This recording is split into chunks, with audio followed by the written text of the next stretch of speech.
Adilabad municipal chairperson జిల్లా మంత్రి జోగు రామన్నను ఎందుకు ఢీకొంటున్నారు? మంత్రికి సవాల్ విసరటం వెనుక మర్మమేంటి? మంత్రి రామన్న ఇచ్చిన జాబితాను మున్సిపల్ చైర్పర్సన్ పక్కన పెట్టడం దేనికి సంకేతం?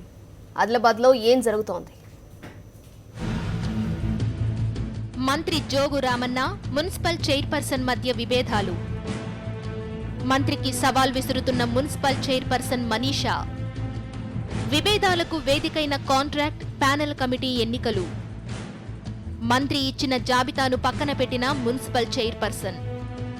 తేదీల తప్పుతో నిలిచిపోయిన ఎన్నికలు.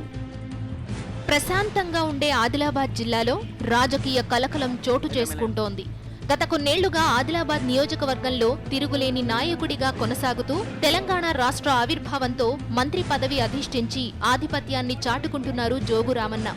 జిల్లాలో అన్నీ తానై వ్యవహరిస్తున్న రామన్న కొన్నాళ్లుగా సొంత పార్టీ నాయకుల నుంచే అసంతృప్తి ఎదుర్కొంటున్నారు. ఆదిలాబాద్ మున్సిపల్ చైర్పర్సన్ రంగినేని మనీషా, మంత్రి రామన్నకు మధ్య కొంతకాలంగా విభేదాలు చోటు చేసుకుంటున్నాయి. మంత్రి, మున్సిపల్ చైర్పర్సన్ వర్గాలు ఒకరిపై ఒకరు పైచేయి సాధించేందుకు ఎత్తుకు పై ఎత్తులు వేస్తున్నారు. ఈ రాజకీయాలకు మున్సిపాలిటీలో అంతగా ప్రాధాన్యం లేని కాంట్రాక్ట్ ప్యానెల్ కమిటీ ఎన్నికలు వేదికయ్యాయి. ఈ రెండు కమిటీలకు 14 మందితో కూడిన జాబితాను మంత్రి రామన్న ఇచ్చారు. ఆ జాబితాలోని వ్యక్తుల పేర్లు నచ్చకపోవడంతో ఈ కమిటీల్లో తమ వారిని నియమించి బలప్రదర్శన చూపేందుకు చైర్పర్సన్ వర్గం ఏకంగా 23 మంది కౌన్సిలర్లతో క్యాంపు రాజకీయానికి తెరలేపడం చర్చనీయాంశమైంది. మున్సిపాలిటీలో 36 మంది సభ్యులకు గాను 23 మంది చైర్పర్సన్ మహారాష్ట్రలో నిర్వహించిన క్యాంపుకు తరలి వెళ్లడంతో మంత్రి రామన్న ఇరకాటంలో పడ్డారు.